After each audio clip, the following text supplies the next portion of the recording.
Hey, what's going on, guys? This Childish here, bringing you some gameplay footage and hopefully a new milestone for the clan. We're sitting at 19,997 trophies, and we are trying to hit one of our first of two goals um, for our current trophy event only after one day.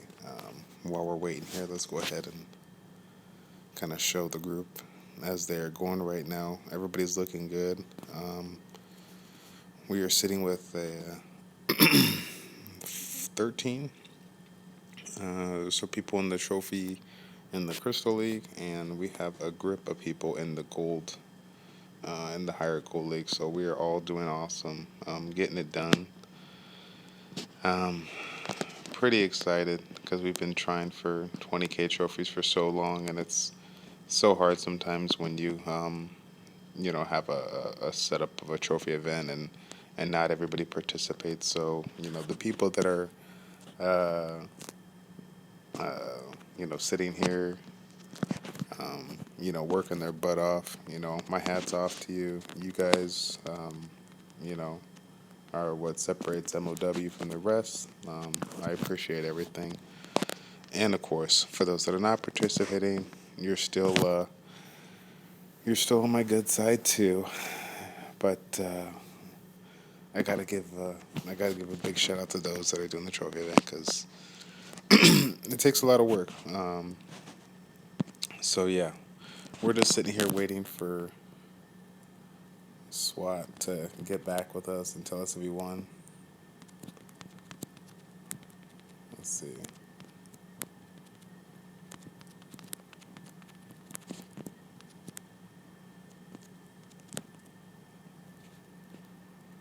Oh, he just said he won. Let's take a look. Boom! There it is. 20K trophies. Oh, snap. He got it. He freaking did it. SWAT for the win. Boom. Nice work, SWAT. What a group of people, all chiming in, all trying to get it done. And we got it here live for you guys. This is a big milestone for us. We are a family oriented guild. We're basically filled with coworkers, spouses, and real life brothers and sisters that just get on and like to have fun, but are motivated to be as good as we can be, and it shows right here because we never, you know, 20K. For some clans that might be an easy mode for them or whatever like that, but for a family oriented casual raiding clan, that's huge in my opinion, especially for the fact that this is coming from maybe 60% of the participation or so. Yeah, we got about 25, 30 members, so like half the clan is participating. So to hit 20K with that, yeah, I'm down.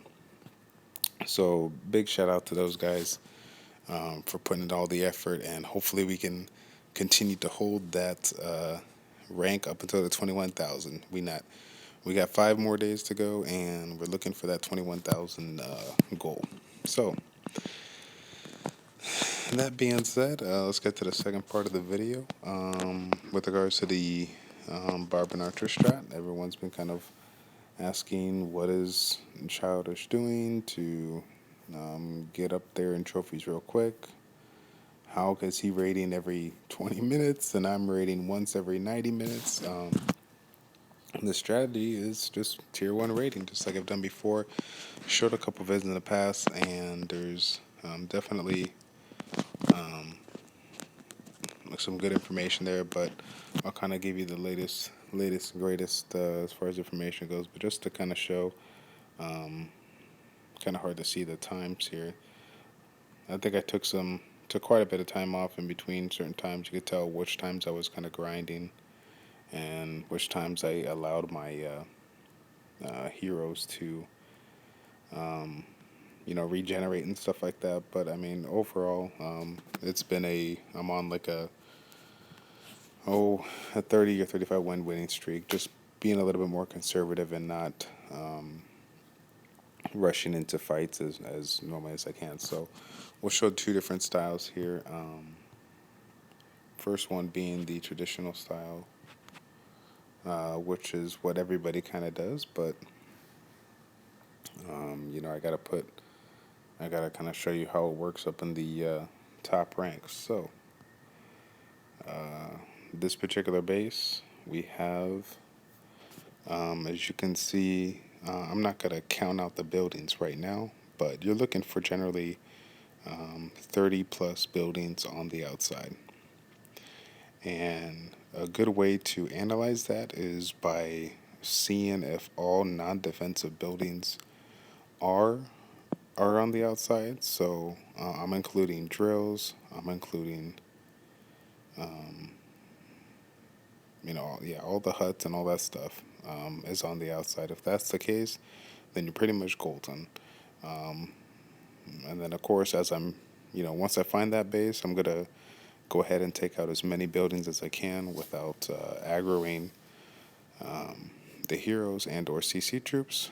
Fortunately, I was lucky enough to go ahead and find the base without heroes there, so this was definitely a go. Definitely a go as far as raiding. After I ping off all the buildings, I try to pull out the CC troops, the heroes, pull them all to one side, and then go ahead and start my attack, which I should be starting here. Before I do, as you can see, I threw some barbs around the area, checking for potential giant bomb spots, and I will be starting my deployment of the barbs here shortly. Look at the position of where I started. Started them way against the wall, and instead of just kind of spamming them right next to the buildings and then putting the archers by. My goal here is to let those barbarians walk and allow the archers to catch up behind them so that when they start to hit, that DPS just overwhelms that base to no end. It's to the point where no matter how upgraded their defenses are, you just have one too many units for them to keep up with their uh, with their defenses, and that's why this particular setup is so strong. Now, one of the rules that I don't like to do or don't like to you know deal with when I farm the bases is taking on bases with exposed splash damage like this Wiz Tower here. This even this Expo, if it's set to ground, that's kind of a no-no. But the fact of the matter was, I knew that I can take out about 12 to 15% of the buildings before even touching the base. And when you can take out anywhere from 10 to 20% of the buildings or more, it's pretty much a guaranteed 1 star. You can't really mess it up, even with them having giant bombs. So there's definitely, definitely some room for error there, but generally speaking, you're always going to end up in the 52 to 60% percentage range if you do it right.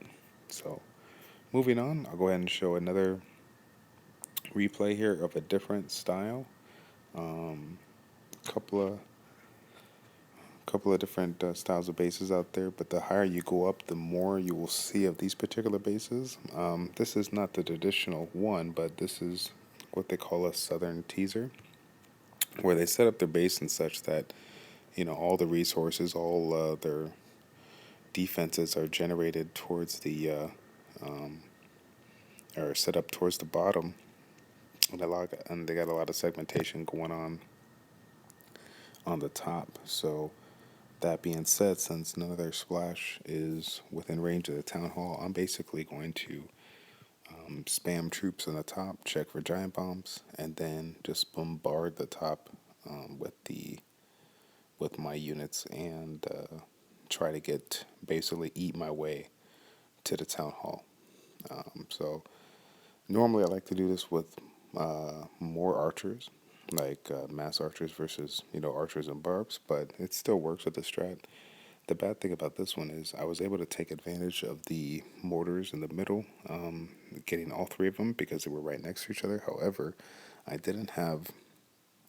wasn't able to aggro these CC troops, and because of that, I lost about maybe an additional 20 troops just sitting there on the top while I was taking out their CC troops. The Infernal Town just kept on taking out my troops. So as you could see, just slowly but surely working my way down to the core. Try to get the Archer Queen to snipe the town hall, but it decides to go for the Expo, and it got aggro from the Expo, so they don't like that. But the fact of the matter is that there's 220 actual units out there, despite the DPS of these particular high level defenses. They're still not strong enough to take out this kind of a style of attack because there's just so many, and they only can hit one unit at a time versus all the splash damage. So again, this is typically a base that I should be two-starring every time, but due to not having the ability to CC their troops, I lost a lot of units early on, but I still was able to get the win. I actually still had my Barb King and a few more units, but I knew that it was not enough to get the 50%, so I didn't even bother to save my units, preserved my heroes, so that I can attack for my next raid here. So let me see if I can show one more. See if I gotta. Let's try this one here. Quantum Rage. So I don't know if you guys recognize Quantum Rage. Quantum Rage is one of the top.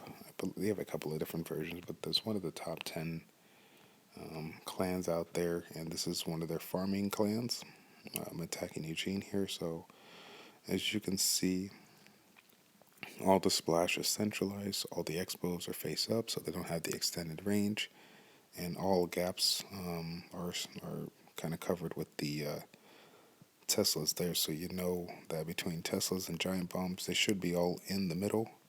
There shouldn't be any on the outside, but you never know. They could be deceptive, but it looks like the way he structured out his wall layout, that's how it's set up. So again, let's run through the concept. We're looking at the base. All buildings, non-defensive, are on the outside. And we're going to start out with pinging off every building that you can without aggravating their defenses. Trying to gain about 10 to 20% of the bases down. We're going to check for CC troops, try to pull them out if we can, assuming that we know that they're going to be in range. And after that is set, we're going to use anywhere from 5 to 8 barbs and throw them in different gaps within the base, around the base, checking for giant bombs. Giant bombs are cheap now. Giant bombs are more deadly now. And with this style of raiding, giant bombs will cripple your army and, basically not allow you to continue as far as for the 50%. So again, my particular style, since I'm using the phone, I'm using both of my thumbs, sending the barbs, then the archers on one half, and then I use and then I flip down my screen and send the next half. And I'm sending them simultaneously. I'm not doing them, 1/4 of a side and 1/4 of a side. I want to get everything in there as soon as possible. The more units that I overwhelm with them, the quicker I can take it down. So after that happens, I will have my heroes available. So if I find a spot where I can utilize the Archer Queen to ping off Dark Elixir drills or gold storages or anything like that, I will go ahead and do so, and try to get as much gold as I can on the side. But obviously at the end of the day, the goal is trophies. So yeah, hopefully that was a nice little quick kind of recap of what kind of goes down. Look for all non-defensive buildings, test, pull out the heroes, pull out the CC troops, check for giant bombs, and then deploy your units. Pretty much, it's pretty hard to mess this one up unless you can't reach a CC or whatever. I find that this is one of the less stressful setups that I've ever done, and but rest assured that I spent I remember, let's see if I have a record here. I don't even know where I'm at for the week, but let's see. Yeah, like this week alone, we've done 100 attacks. I've been averaging between 250 and 275 attacks in a 2 week session. So, um, I would honestly say that I probably have done anywhere from 75 to 100 attacks losses just practicing the strat, and whatnot. So it takes a lot of trial and error. If you don't get it the first time, don't freak out. It takes some time to recognize, which bases you can take versus which ones are a little bit more difficult to see. You'll get used to understanding the ranges of the CC defenses, the regular defenses. I mean, all that comes into play when trying to attack a certain base. So hopefully, with everything I've kind of showed you, that's kind of giving you the basics.